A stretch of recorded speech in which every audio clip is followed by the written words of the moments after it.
Did you know that I host the Love and Abuse podcast over at loveandabuse.com? It's about control and manipulation in relationships.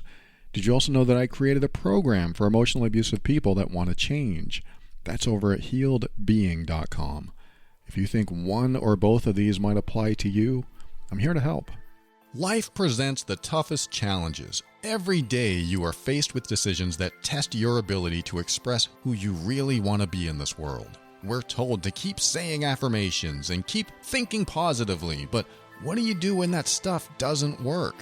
Welcome to the Overwhelmed Brain, where you'll learn to make decisions that are right for you so that you can create the life you want now.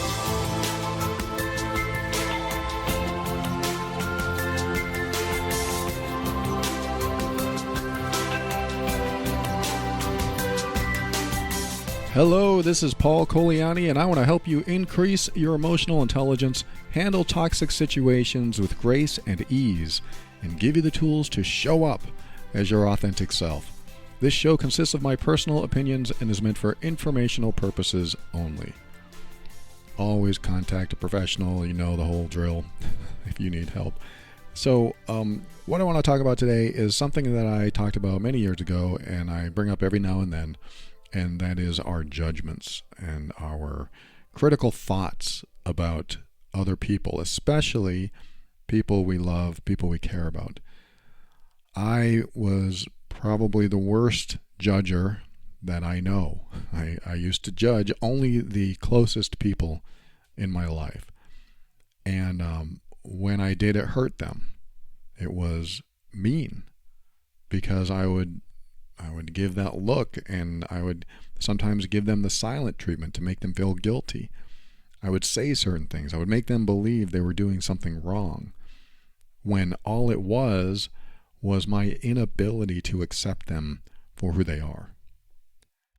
When I figured out that I was being mean and my behavior hurt the people I cared about, when I really absorbed it empathetically, when I put their shoes on, so to speak, and pretended that I was them, hearing me say the things that I said to them, feeling the look that I would give them, and realizing that every day I was punishing them.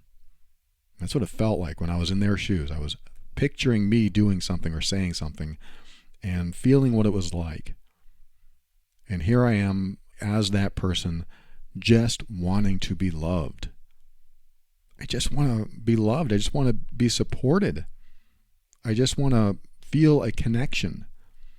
But this person, Paul, over there, keeps pushing me away, keeps giving me that dirty look, and keeps giving me the silent treatment, making me feel guilty because I think I've done something wrong.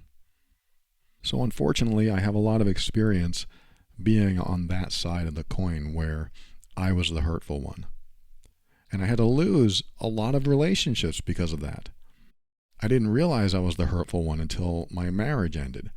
When my marriage ended, I thought, oh crap, this is real. I mean, I keep losing relationships, and I could blame them or blame some other circumstance, but I thought marriage was supposed to last. I thought marriage was supposed to be this until death do you part kind of thing.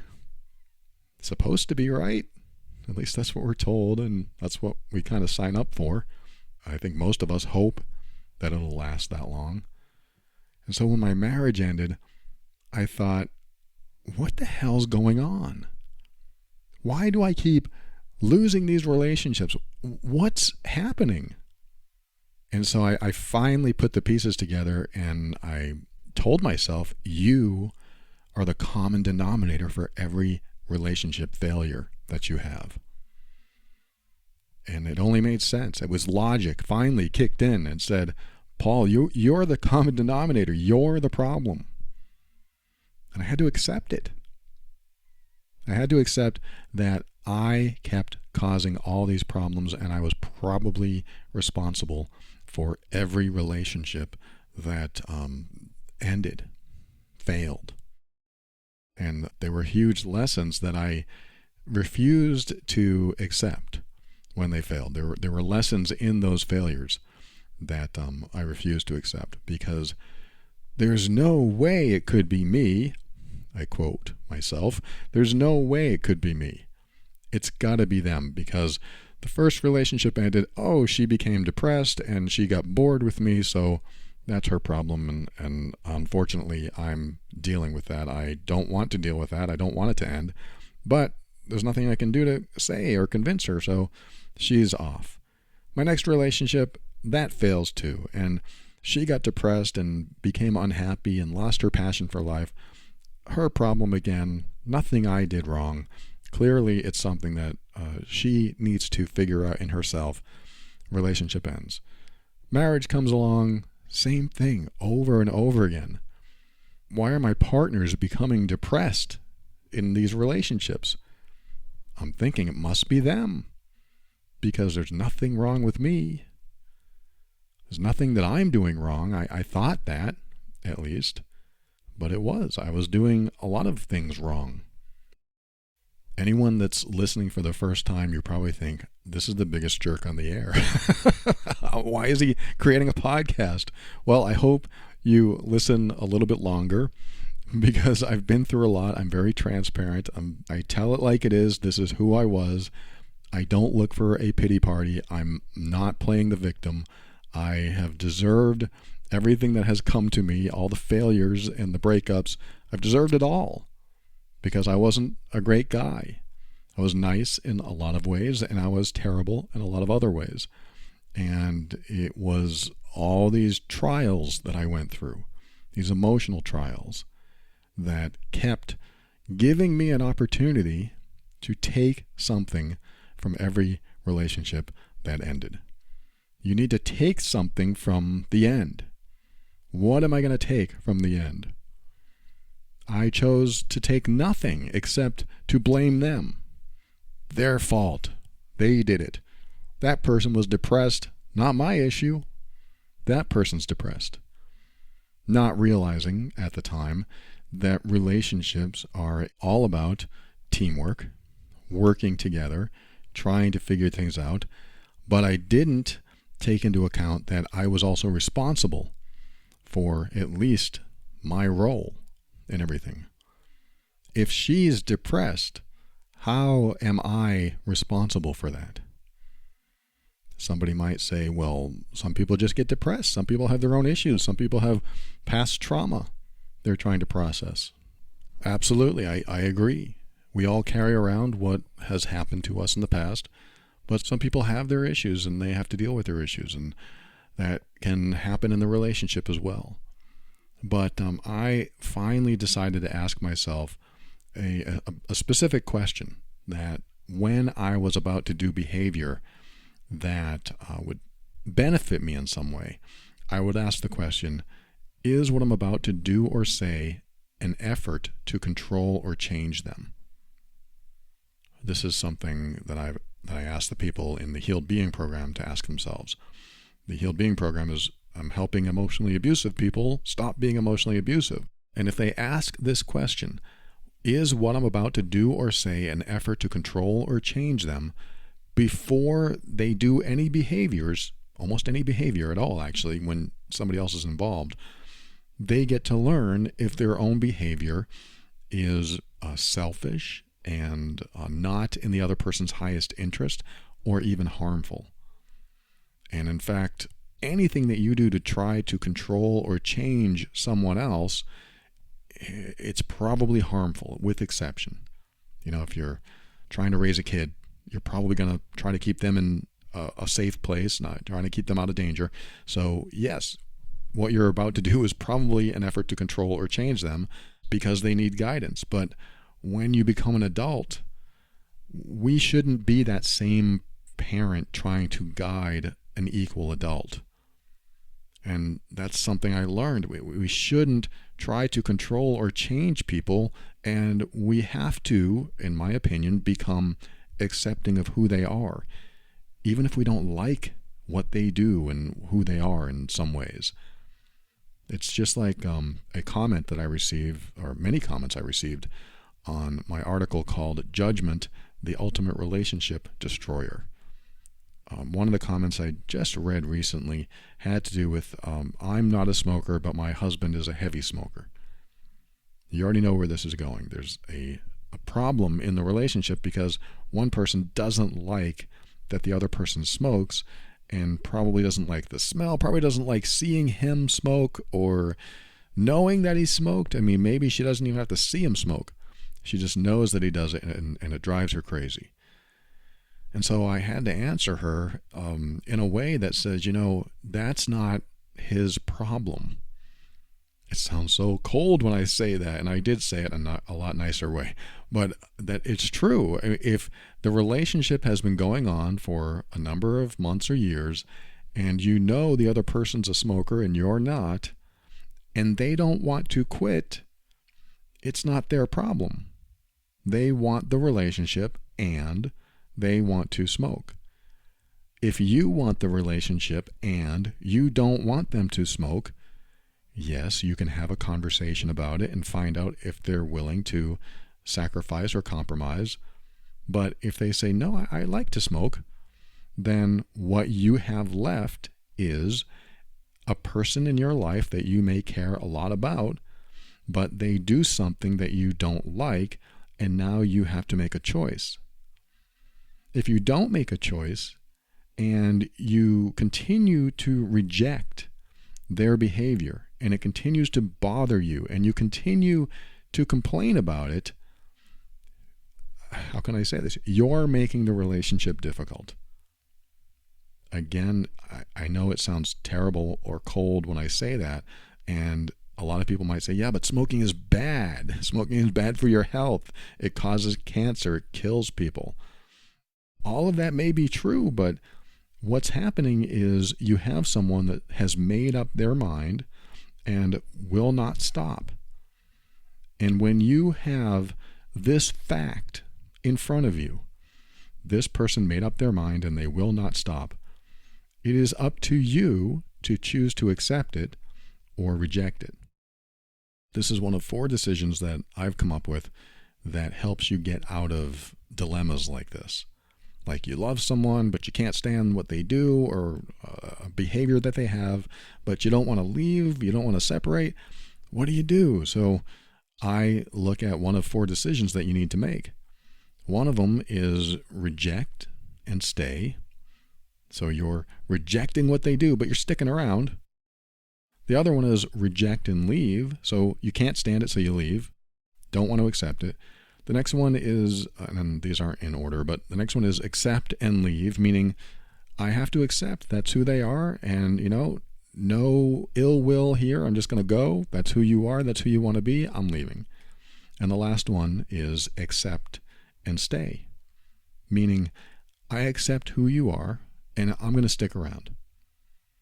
I may not like it, but because I'm accepting it, I'm not going to complain about it anymore. I'm not going to give you a hard time. I'm not going to give you a dirty look. That's who you are. And I love everything else about you, so I'm going to accept who you are and just let things be. I'll give you one guess which works best when you decide to stay. And I guarantee you it's not reject and stay. If you reject someone, if you reject the facts right in front of you, right in front of your face, they're smoking, they're smoking, it bothers the heck out of you, but you're going to stay. And you complain about it, then what you're doing is you're making the relationship difficult because they've already chosen their path and you refuse to accept their path, even though you may believe it's harmful to them, which it probably is, but they're making their choice. They're another adult making their choice. If you reject that, then what ends up happening is the relationship becomes very hard to be in for both of you, because the other person is going to want to do what they want to do, and you're not going to want them to do that. So what you end up doing is becoming I hate to say this, the difficult one. Yeah, Paul, but they should quit smoking or they should stop what they're doing. What if they don't? What if their choice is, I don't want to stop? Well, then that means they're prioritizing what they want over our relationship. That may be true. Well, they shouldn't do that. that may be true too, but they did. They're prioritizing, or they want to be accepted for all of their vices, all of their problems, everything that they do, because that's just who they are, and they want to be accepted for who they are. And if you don't like who the other person is because they do a certain thing, or you love who the other person is, but you hate that one thing or two things or whatever they do, you either accept it and be okay with it, which means you can't complain about it anymore, or you can reject it and stick around and say, well, I hate it every time you do it, and I get mad at you, and I'm going to give you the silent treatment, and I'm going to be complaining all the time, and that's not going to be very fun to be around. So what ends up happening is, it sounds like that there's a possibility that I'm giving the person with the bad habit or the bad behavior a free pass, which I'm not. I'm letting you know that everyone has the right to decide what they want to do in their life, and it may not work for you. And because it doesn't work for you, this brings the decision to accept or not, and to stay or not, back to you, because you're presented with the facts. You can't stick around and continue complaining when you're presented with the facts. I mean, you can, but it will be very difficult to be in a relationship where you reject someone else, how they show up, who they are. When you reject them and you stick around, you make the relationship difficult. And I don't like to put that on you, but I'm only telling you this because this is exactly what stopped me from being an emotionally abusive person. This concept, this idea, this philosophy, this is exactly what stopped me from hurting the people I love. Because what I would do in my marriage is, I used to be judgmental, and my wife would eat sweets, and I would have this fear that she would get obese and I would not be attracted to her anymore, and I was very shallow, and I wasn't supportive, and I was hurtful. And so I would say things, and I would give her the look, and I would give her the silent treatment, withholding love and making her feel guilty. Terrible, terrible things. And when I did those things, it always made her unhappy. It was definitely not accepting her for who she is and what she did, and not accepting that she had her own issues that she was working on, because I made her issues my issues. I definitely made it difficult for her to feel love, to feel support, and definitely to feel accepted, because I couldn't accept her behavior, and I couldn't accept that she was doing something that I knew in my brain back then, I knew was unhealthy. I believed her behavior, being unhealthy, was affecting our relationship. But really, the only thing affecting our relationship was my reaction to her behavior. If my reaction was, hey babe, you can eat anything you want, you can do anything you want, I love you no matter what, I just want you to be happy. If I had done that back then, I'd still be married. I'd be a different person. I wasn't that person back then.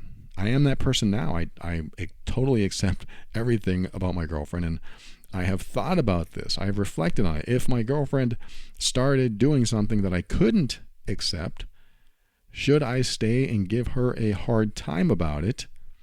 Or should I honor myself, asking myself, am I going to be able to be okay with this? And if I'm not, should I honor myself and leave? Because if I can't be okay with it, then it's not fair to her to stay and continually complain and judge and make her life miserable because she's made a choice that, might be prioritizing whatever choice she made over the relationship. She might be doing that.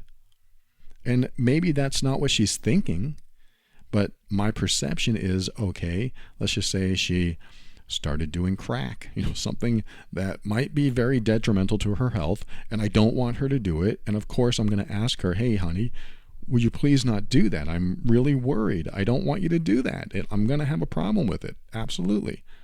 And let's just say that she says, no, I enjoy doing it. I'm moderating it and I like it. and I'm feeling pretty good about it. That still might affect me. I would have to really consider things and ask myself, am I going to be okay in a relationship with somebody who does something that I don't appreciate or don't agree with? And I would have to come to a conclusion. I would have to ask myself, if this never ever changes, will I be okay? If she never ever stops doing this, will I be okay with it? And that really lays the facts out. That really puts everything on the table. If she never stops, I hope she stops. But if she never does, I have to consider my future, because 5, 10, 15 years from now, am I going to be okay with it? Wow, she's still doing that? And then I would come up with a decision. But let's just say I said no. I would not be okay with it. It's not cool. I don't want to be with someone who's continuously putting that stuff in their body, and who knows, they might overdose one day and die. I have all these thoughts. Do I want to be with somebody who does that?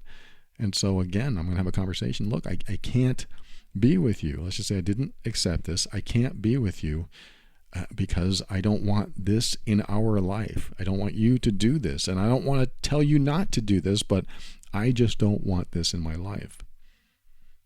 And so I said some kind of magic words there. I'm not going to tell you not to do this because it's your choice.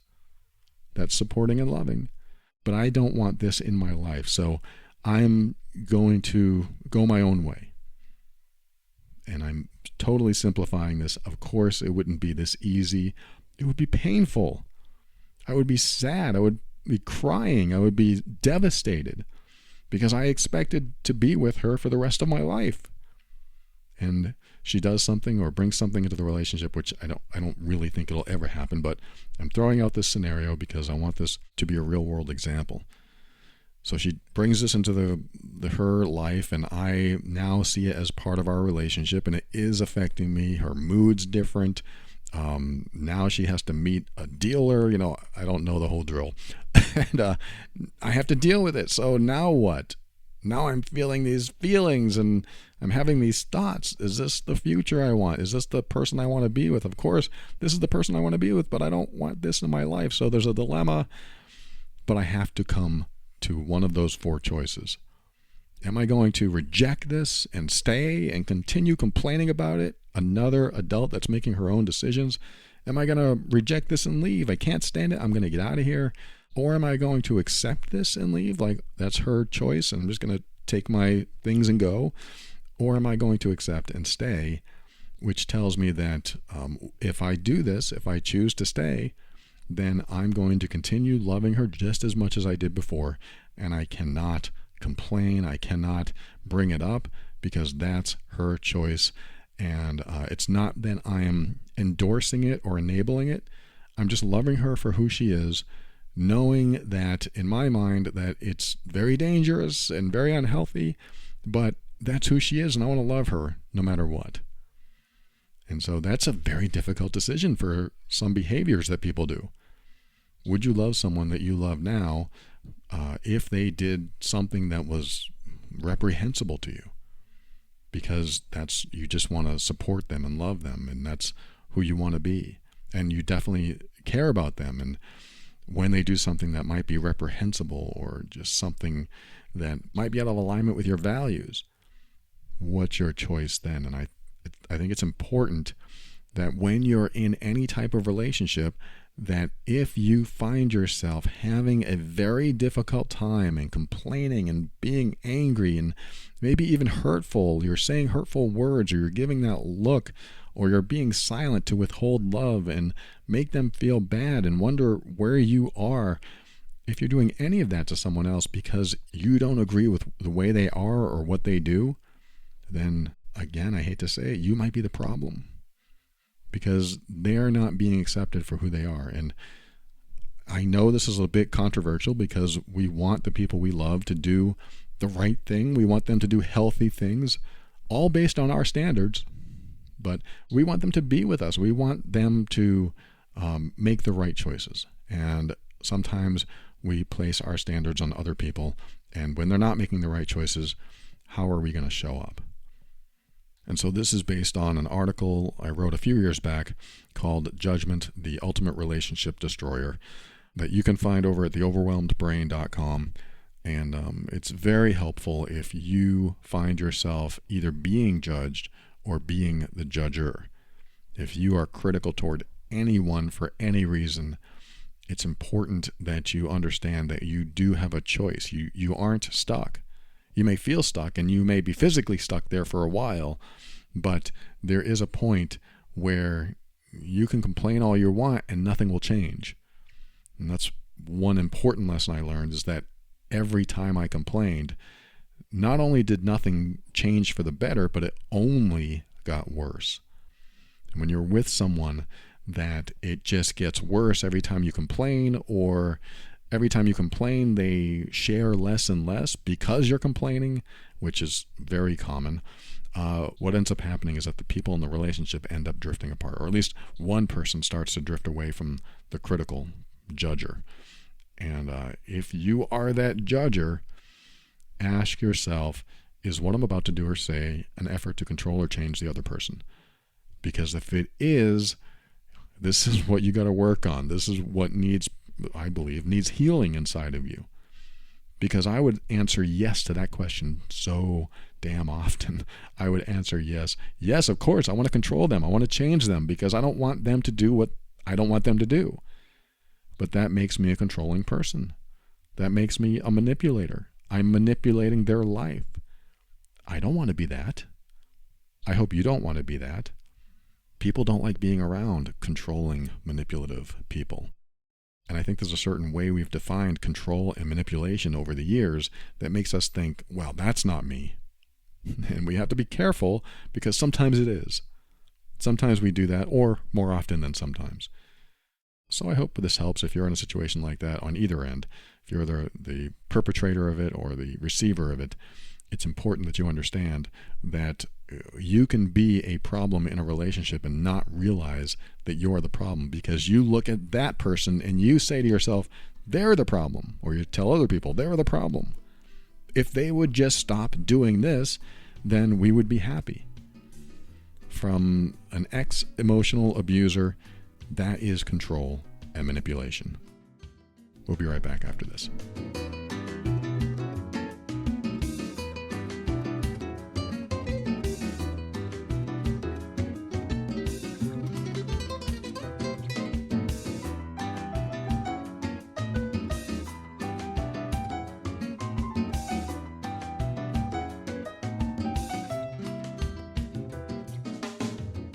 Yesterday, I knew I was going to wake up this morning and, it's going to sound a little strange, bake cookies.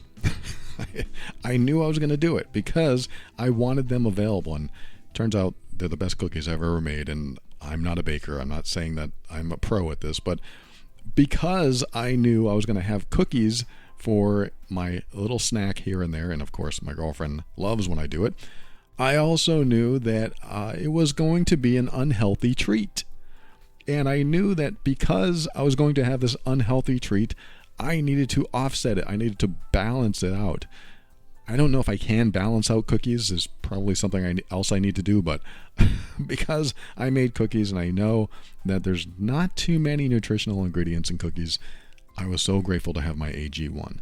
In fact, after I ate one of the cookies, I immediately wanted to drink my greens, because there's not much nutritional value in cookies, but there's a ton of nutritional value in my AG1 from Athletic Greens. There are 75 vitamins and minerals, and it's lifestyle friendly. Whether you eat keto, paleo, vegan, dairy-free, or gluten-free, it contains less than 1 gram of sugar, unlike cookies. There's no GMOs, no nasty chemicals, or artificial anything, and it still tastes good. And it's been helping me. I tell you what, I don't know how many times I've said this, but it has been helping me sleep so deep. After I started taking it, I would sleep and dream right up to the point that I opened my eyes in the morning. And it's crazy. I can't tell you how difficult it has been for me to get a full night's sleep, especially as I've gotten older. For some reason, it's been more difficult as I've gotten older, but since I started taking this, I look forward to bed at night. It's not like a waiting game anymore. So I'm very grateful, because better sleep has been a huge benefit of taking AG1. I feel better day to day. And of course, I love this morning routine of waking up, of taking my AG1 with my shaker bottle. I just put the powder in, stick a couple ice cubes in there, shake it up. And it's one thing that I've been doing every day to take great care of myself. So if you need to offset something like cookies, or you just want to have a small micro habit with big benefits, get your all-in-one nutritional insurance at athleticgreens.com/brain. Now is a good time to reclaim your health and arm your immune system with convenient daily nutrition. It's just a single scoop in a cup of water every day. That's it. No need for a million different pills and supplements to look out for your health. And to make it easy, Athletic Greens is going to give you a free 1-year supply of immune-supporting vitamin D and 5 free travel packs with your first purchase. All you have to do is visit athleticgreens.com/brain. Again, go to athleticgreens.com/brain. Take ownership of your health and find out for yourself why it has over 7,000 5-star reviews. And yesterday morning after my Athletic Greens, I woke up and I decided to go outside on the front porch. And it hasn't happened lately because it's been a little cold, but yesterday was so warm and I just wanted to sit in the sun. I just wanted to sit out there and just forget everything, just chill, unplug. And I tell you what, that was a great way to invest in my mental health because we're so plugged in all the time. We're just doing stuff all the time. And when we're not near our computer, we're on our phone. And when we're not on our phone, we're in our car. And sometimes those things have computers in them. And now we have to talk to those things. And now we have our smart devices at home. So there's a ton of stuff to unplug from. And not all of it is good. And some of it is great. Some of it is great. And so I just need to do that every now and then. And when I'm done, I come back and I can plug in again. And I feel great. Even plugging into all this gear and, I got my podcast studio at home and I do all this stuff. So I have to love technology. And I do love technology. And one of the best things about technology that it just blows my mind because I didn't see this 20 years ago is the ability to get online therapy. And in fact, BetterHelp online therapy is probably one of the best mental health solutions I've seen come along in a long time. There are a lot of people that listen to this show that reach out and thank me for telling you about BetterHelp because they've given it a shot. They've signed up. They've learned that they can reach out to a professional therapist that offers video, phone, and even live chat sessions. And you don't even have to see anyone on camera if you don't want to. If you're, introvert like me, you don't have to see them. You can just chat with them or talk with them. Totally up to you. And another thing they liked is that it's so much more affordable than in-person therapy. You can be matched with a therapist in under 48 hours as soon as you sign up. So I recommend 2 things if you need any type of mental health for depression, stress, anxiety. Head over to betterhelp.com/brain. That's BetterHelp, BetterHelp.com/brain. And you'll get 10% off your first month. Having BetterHelp as a sponsor for The Overwhelmed Brain has been a wonderful partnership. And I'm always excited to share them with you. Head over to betterhelp.com/brain. That's BetterHelp, HELP.com/brain, and you'll get 10% off your first month.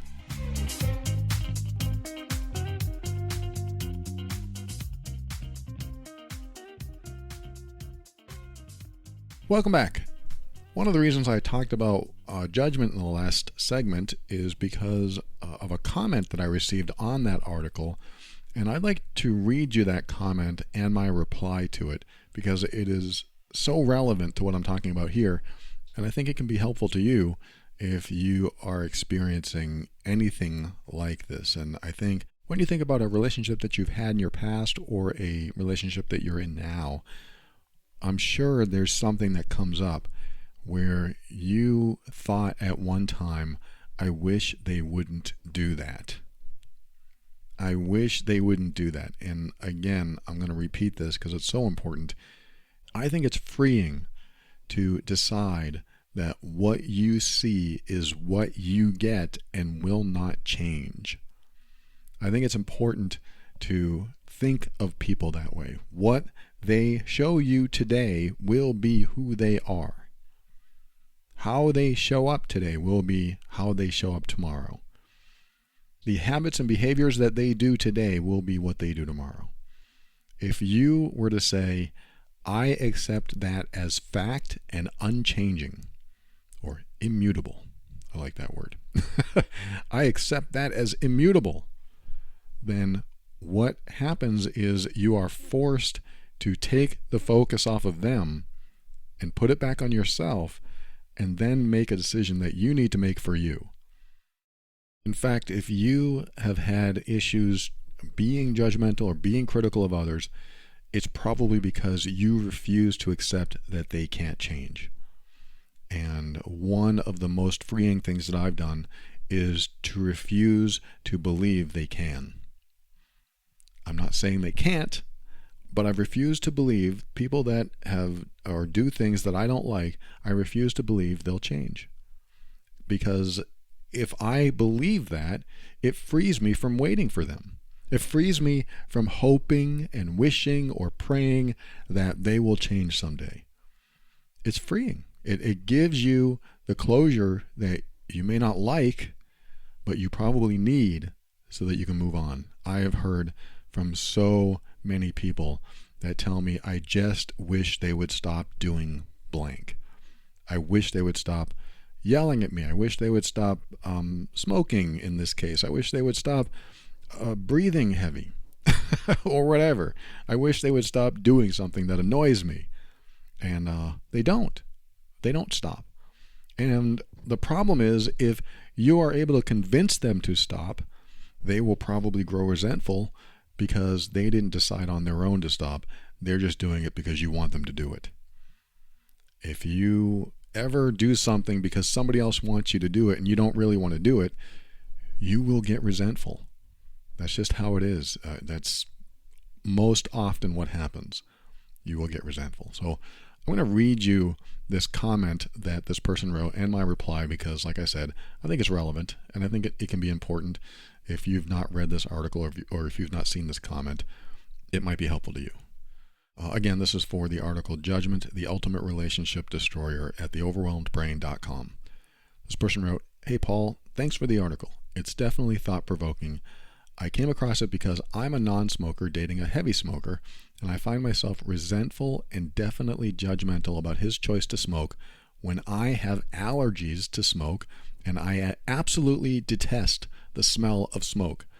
We've argued about it so many times, and he's asked me just to leave the relationship, as I believe he doesn't want to be constantly judged and nagged about his personal choice. It's my personal choice to keep staying on, but I find myself resentful of it. The truth is that I do want him to change, but I've never really looked at it as my problem for not being able to accept him and his vices. I don't know what to do. Regarding personal boundaries, smoking definitely violates mine, but I've never really thought deeper about it. I find myself feeling too selfish to want to give the relationship and him up, as I do want him in my life. But at the same time, I make things very difficult because I feel angry and resentful about his smoking and how it affects me. The bottom line is that it does affect me. I don't know how to give myself that absolute. I don't want to walk away, but it's hard to come to the point of acceptance without feeling resentful and feeling like I have to take it all on me. My biggest problem is that it feels like I'm the one making a big sacrifice. I'd appreciate any thoughts you have. I replied to that comment with this.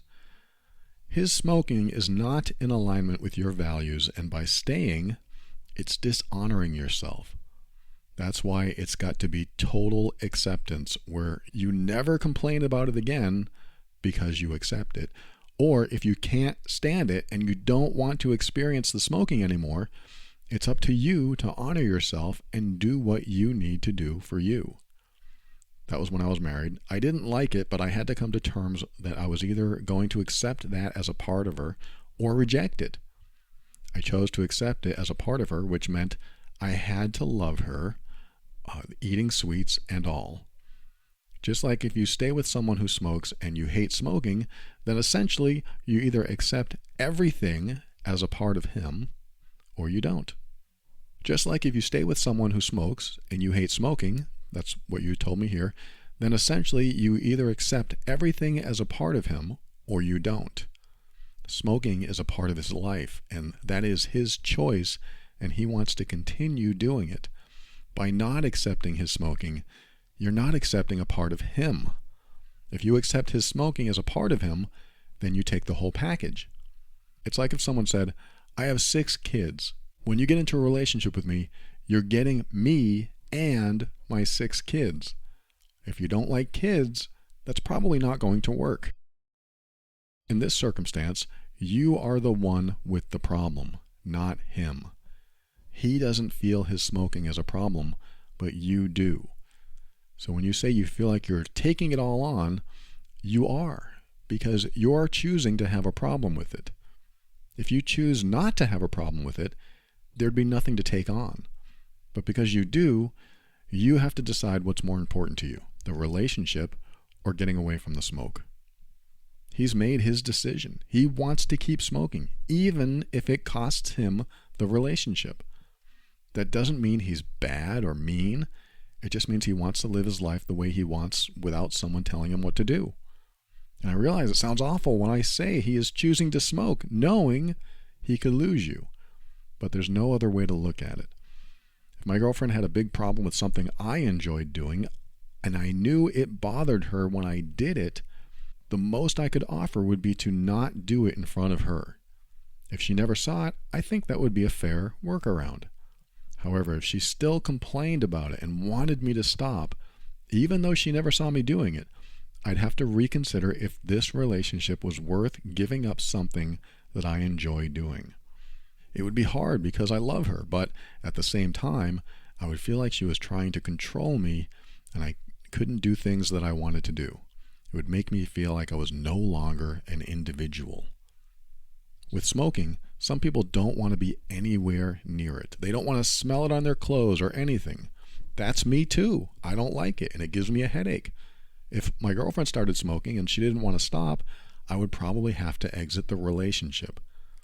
That sounds so cold, and of course, we'd have a long conversation about it first. But if I learned she wasn't going to stop, I'd probably have to end things. I can't accept all of her when she is doing something that literally makes me ill. It's tough, but consider if he didn't like your personality and he wanted you to change it, would you? If so, then you may be a lot less happy than you think. Some relationships can survive partners' vices. I know a couple that lives apart so that he can get drunk when she's not around and they get along great. And some people can't do that because it's just too intrusive. It sounds like he's made his choice. Now it's up to you. I know it's hard, but you have to do what is right for you. Sometimes that means accepting something that you would never have accepted before in your life. And sometimes it means leaving people you care about behind because there are characteristics about the relationship that are going to occupy your mind like a toxic thorn. I wish you much strength when you make your decision. There you go. That's what I told her. And it's all about what we were just talking about in the last segment, about taking responsibility for what you want in your life. This was the magic ingredient for me to stop my hurtful behavior when I was an emotionally abusive person. The ability to accept someone for exactly who they are causes you to make decisions for yourself and choose what you want in your life. If my girlfriend started doing something that I didn't accept, I would have to make a decision if I wanted that in my life. And I would have to weigh my losses. I would have to look at what I would gain and what I would lose, or what I would keep and what I would lose. And when I think about everything that I would lose, there would probably be things that she did that I might not like, but because everything else is so great, I could probably learn to accept. The key is to learn to accept it if I'm going to stay. If I'm going to stay in this relationship, I have to accept her for who she is and how she shows up. Somebody might listen to this and say, but they're doing this and it's terrible and I can't stop them and it's harmful and it's hurting us or hurting them. Absolutely. You're absolutely right. They could be doing something. They could be prioritizing that over your happiness and over their own health and over the relationship, which is why it's important for you to decide what you want and need in your life and what you're willing to accept or not. A lot of it is values, a lot of it is personal boundaries, and when you decide, you move forward with that decision. I think one of the worst decisions you can make is to reject someone's behavior and continue complaining about it, hoping it'll change. I'm not saying it'll never change. It could change tomorrow. But how long has it been going on? How long has it been going on? And however long it is, that's what predicts the future. If somebody's doing something that you don't like, it's probably not a good idea just to be critical all the time and complaining, or some people might call it whining. I don't want to call it that. I don't want to paint you as a victim. I don't want to make you sound dramatic. But I'm only telling you this because I've been there. I would complain. I would be critical. I would be judgmental. And that's exactly what I did. I just kept being judgmental and saying things and doing things to show them my disapproval and my disappointment. And I'm not saying that they don't have a role in this too. And what I mean by that is, let's just say that this smoker, actually he did say, he said, why don't you just leave the relationship? But that's not even taking responsibility, because if he was unhappy with someone who was unhappy with him, he might say, why doesn't she accept me for who I am, smoking at all? And because she doesn't, he might have to make a decision to say, I don't want to be with someone who doesn't accept me. This is taking responsibility. This is honoring yourself and choosing what you want in your life.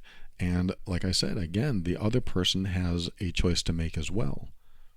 Now, the other person may not find it as big of a problem and may just look at you and say, well, that's your problem. If you don't like it, leave. That could be the case.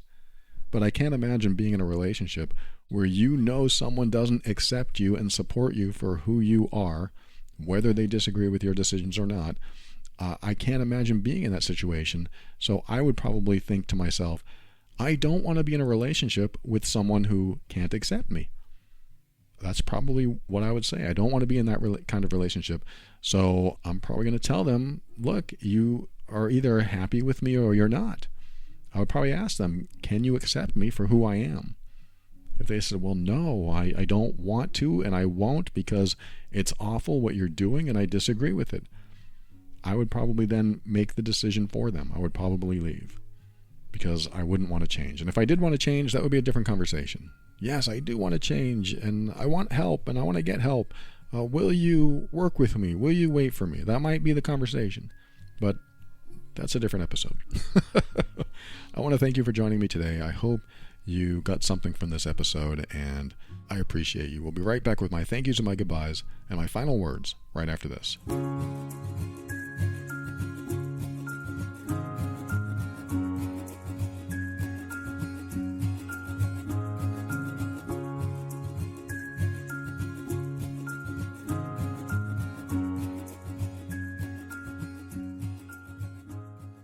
Thank you for listening to another episode of The Overwhelmed Brain. I want to thank our sponsors, Athletic Greens. Go to athleticgreens.com/brain and get a free 1-year supply of immune-supporting vitamin D and 5 free travel packs with your first purchase.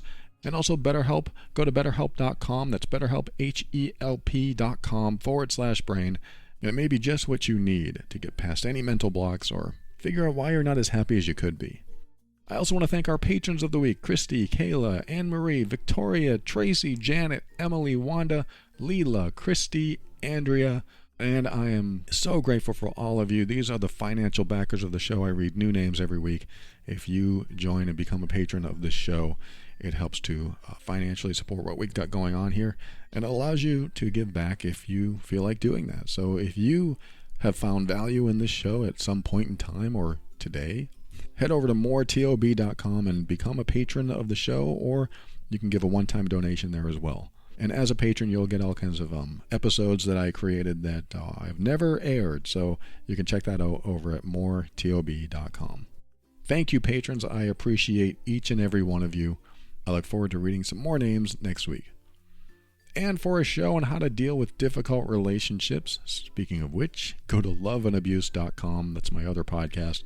And if you know you're the difficult one in the relationship, I have a program called Healed Being over at healedbeing.com, and that'll help you heal so you don't feel the need to control or change others. I think that's important. And I want to thank Kevin MacLeod of Incompetech.com for some of the music transitions in The Overwhelmed Brain.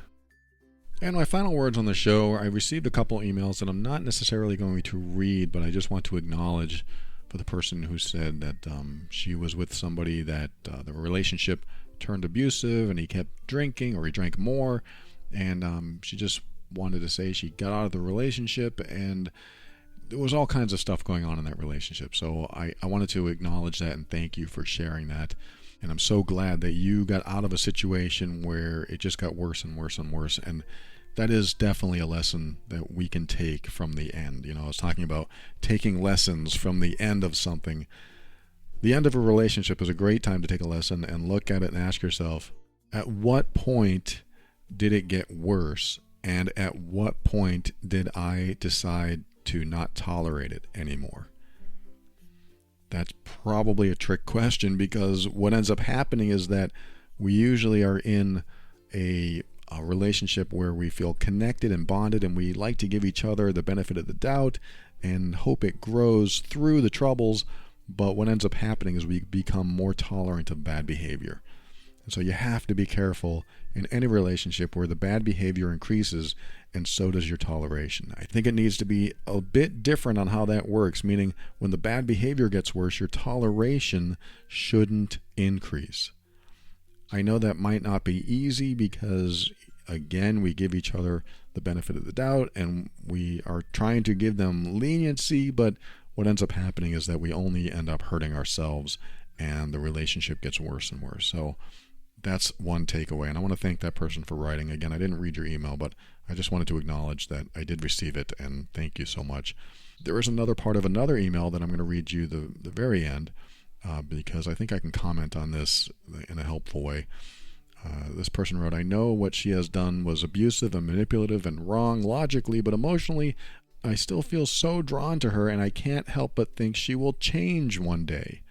I empathize greatly for her situation with her family, and at the same time, I can't help feeling that overwhelming empathy is part of the problem because I continuously go back to what she is experiencing. And she's talking about some family issues that her ex-partner had, and she still feels drawn to the relationship.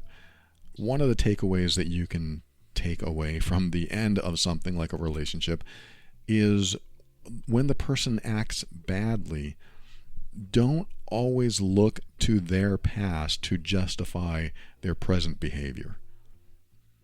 Don't look at the way they were a victim or the way they were abused or traumatized as a way or as a justification for their present behavior.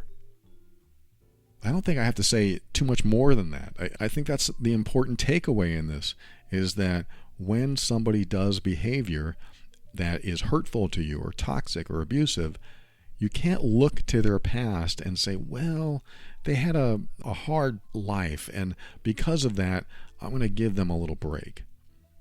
That's not how it should work. That shouldn't work. Yes, we can feel empathy for them. We can feel sympathy. We can be compassionate toward them.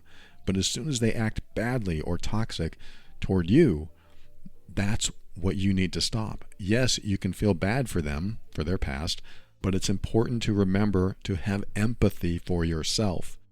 That's almost a paradox, I know, but just remember, you need to take care of yourself. So when somebody acts badly toward you in the present, don't look toward their past and justify their present behavior. And what's going to happen when you do that is that you will then point the finger at what they're doing today so that you can address the behavior today. And all that means is if someone is treating you badly, you can address them treating you badly. And if they say, yeah, but my mom did this, or my dad beat me, or I was hurt, or I was abused, or whatever it is, whatever they say, you might say, yes, I understand, and I am empathetic about that. I am definitely supportive of your healing from that. But what you're doing is hurting me. So you need to heal from that, and I'm all for it. If you want to talk about that, if you want to express to me, I'll hear you because I love you and I care about what you're going through. But if you're going to hurt me, then that needs to stop. You see how I separated those two? I know I made it sound easy, and it's probably never going to go that easy, but I'm separating it. Yes, your past is important, and we can talk about it, and I can show you as much compassion as I can possibly give. And also, we have this present behavior. They might try to connect the dots to justify it, but you need to say, nope, those might be related, but the way you're treating me is a separate issue. So you need to stop treating me that way, and we can deal with your past, at another time or whatever, but we need to deal with this present behavior, because if you continue hurting me this way, then this isn't going to last. This is the kind of confidence, at least the kind I'm trying to convey to you, that I want you to have. No, the behavior that you're doing right now is unacceptable. So that needs to stop. Will you stop it? It's a simple question. Will you stop it? If they say, I don't know if I can. Well, when you're ready to stop it, let me know, but I can't be around you until you do. You can't do that. We're a couple. We can work through this together.